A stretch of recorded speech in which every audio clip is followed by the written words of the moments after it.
renowned academics. I'm just a diplomat. So obviously, what I am going to tell you is something little different, because my competence is something different. Now, this morning we were at the opening session. We heard very important impressions given by Minister Kapil Sibal, Ministers of Education of Bhutan and Jordan, as well as other speakers. And just now, we had a very long, or rather very comprehensive presentation by Professor Agrawal, who is a distinguished officer of the Indian Civil Service, as well as now he is in the IIT chairperson. So in the midst of these eminent personalities, I will just give you some impressions very briefly about what I think of this subject. Now, before that, I would introduce myself as well. I am a career diplomat of the Sri Lankan Foreign Service. I have served for 31 years and served in various countries, and now I am here. I am a product of Sri Lankan education system. As some of you may know, we have free education from kindergarten to university. In the university, we get free education for long years, for last over 50 years. As a result, we have achieved very high literacy rates, over 90%, highest in the region, and our female literacy is even higher, 96% female literacy.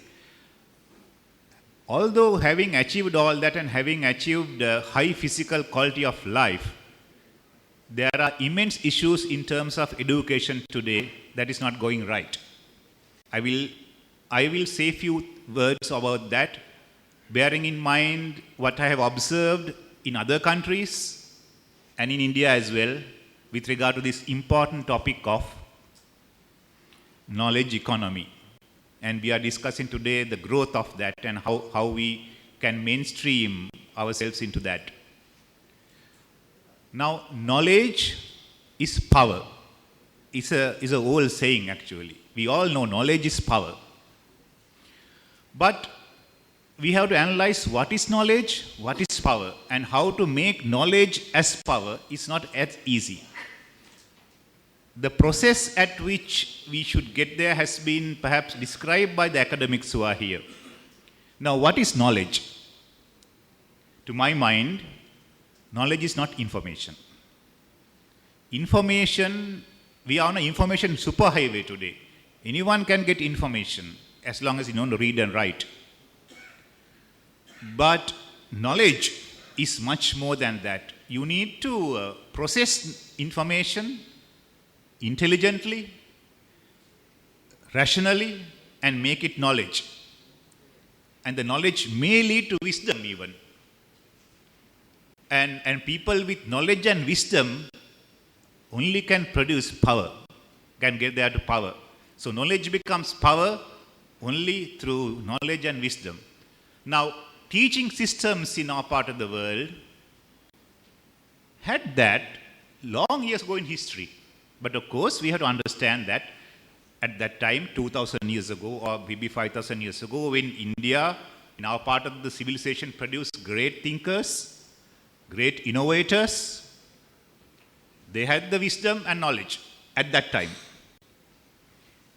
But it was for a limited group of people, the elites.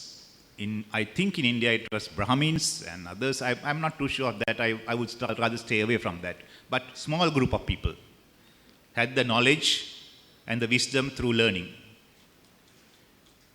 Then came a kind of a revolution in our part of the world, as well as in Western world, where obtaining information, knowledge became common, or rather become common man's pursuit as well, because they recognize knowledge gives them power. Recognition by the common person, the knowledge gives them power, made everyone to search for knowledge. Now, in that process, I want to observe something that happened in my own country. During the early days of our education, which was very good, the quality was there. The quality that is required to make knowledge the power the quality that requires to be innovative. If you're not innovative, how can knowledge can lead to anything? We need to create knowledge to be innovative, to be great thinkers, great innovators, great wise persons. How many of that we produce in South Asia now? Of course, we produce some of them when they go to Western countries. I am not saying we don't have wise people around here. We are. But that's a very small minority with this table and that few more. But our people, then they go to the Western countries, they become much more talented, much more wise, and they innovate things. So there's something missing. The quality has suffered. What I have observed as quality suffer is something like this. I want to share that with you, what I have seen.